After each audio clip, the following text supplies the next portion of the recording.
Well, 255,000 miles, it's time for service again. And today, over time I've been watching the belt, the Serpentine Belt, and it's starting to show a little bit of fraying around the edges on the old one. So we're going to change that today. If you notice, I have a Gates from O'Reilly's versus the AC Delco belt at 200. Probably wondering, if you got 255,000 miles out of the AC Delco belt, why change to, why change over? And the reason for that is, if this belt is under warranty, and if something happens and I need to have it replaced on the road, I feel like I'll come closer to getting into an O'Reilly's than I will getting into a dealership. And this belt was much cheaper. Now, I'm not one to spare expense on this truck. If I honestly thought it would be in my best interest to get an AC Delco belt, I would have definitely done so. I'm going to try this one, and I'm going to keep the one that's on here now for a spare, for a backup. And if it turns out that I should have went with AC Delco, then if I have troubles out of that one, I will definitely go back with AC Delco next time.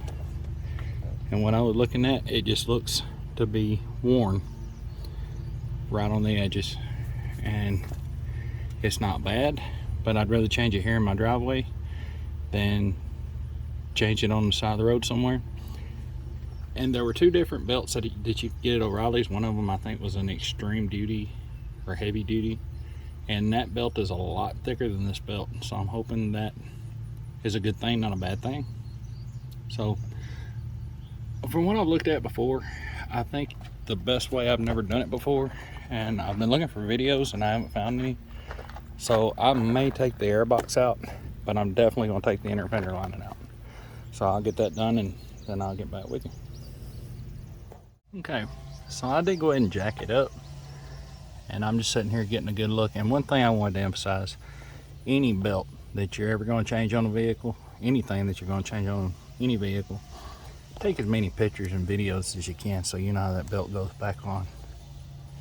I've already got some pictures from the other side, and I think I've got a good idea. So I'm gonna go grab a breaker bar and see what happens. So the 1/2-inch drive ratchet was not working out. There was just no way to get on it to get the leverage I needed to compress that tensioner spring, and I thought about replacing the tensioner. I don't think I'm gonna need to. That thing still got a lot of pressure on it. So mad dash to O'Reilly's, grab the tensioner tool, and then I'll be back. About $35, I'm back to the house and about to see what we can get done. I believe I'm gonna need this piece and this piece, and it's got this adjustable section here on the other end. I'll try to show you how that works. You can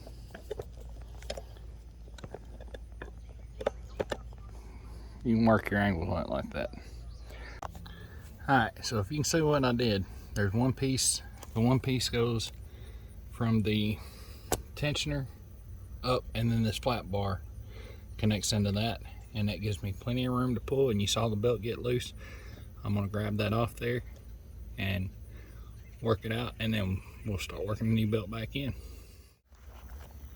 Now, here's the old belt after 255,000 miles. I mean, it really doesn't look that bad. But my way of thinking, 255,000 miles, I had started noticing a little bit of fraying around the edges. 255,000 miles, it's time for a new one. I'm trying to shake all of my accessories, turn all the accessories like the alternator and stuff. Make sure I don't feel any grinding or pulling. So I'm just going to drop that right back down there. And this is your one of your idler pulleys. It spins freely, not making any noise, no play.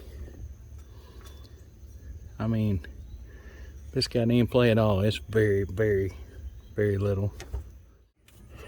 So like, I'm gonna pull the belt away just a little bit and wiggle this. I'm not feeling any play. I'm spinning it, the belt's still dragging against it, so yeah. On this one, you have to turn that belt sideways and slide it right up in here. But even with it being a heavy duty belt, it still had no issue sliding right up, going over the pulley. So let me straighten my belt back out and I'll get it on, get the tool back on it and slide it back on. Well, the big green belt sure is a lot more noticeable than the other one.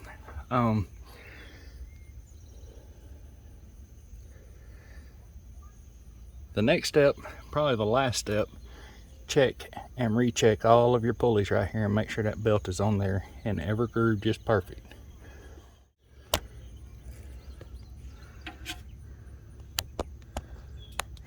Yeah, kind of hard to get the flashlight and the camera in there at the same time, but so all that looks good. Looks good on all those. Looks good there.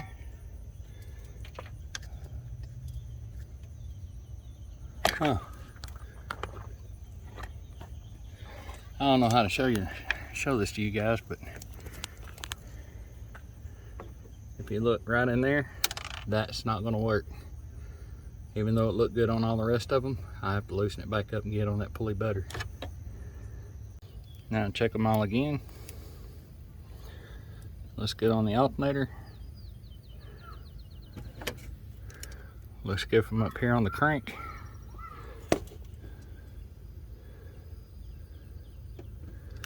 Looks good where the pulley's flat, touching the back on the idler.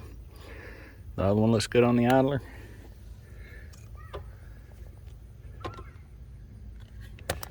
And you see that.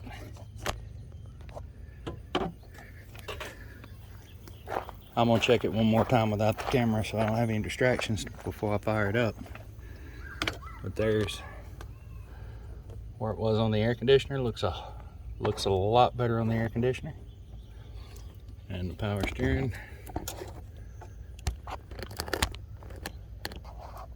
Yep. All good. So I'm gonna put the airbox back in now and we'll fire up.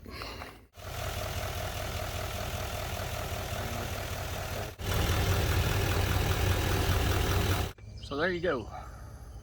That's putting the Serpentine Belt on the 2018 Chevrolet Silverado with the L5P DURAMAX diesel, and the part number was K061195HD. That's for gates. And then I'll leave a link in the description to this tool, because I messed around for 20 minutes, 30 minutes trying to figure out a way to do it without it, and it just made it that much easier to do it with it. So before you do that job, definitely get the tensioner tool. And I'll leave any links to any other tools that I use in the description. Sorry I didn't have somebody to hold the camera for me while I was doing all this. It would have made it a whole lot better, but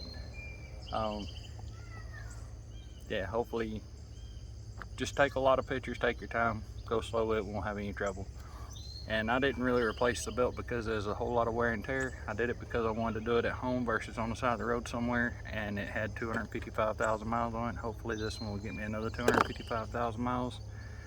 And if not, I feel like I can find a more accessible O'Reilly's than I can a dealer, because the dealers close early. O'Reilly's is open till 9 o'clock most places, and that's why I went back with the gates from O'Reilly's versus the AC Delco belt that is kind of tried and true, but I think it'll do me a good job. Anyway, I hope you got something out of the video. Please like, share, subscribe. See you in the next one.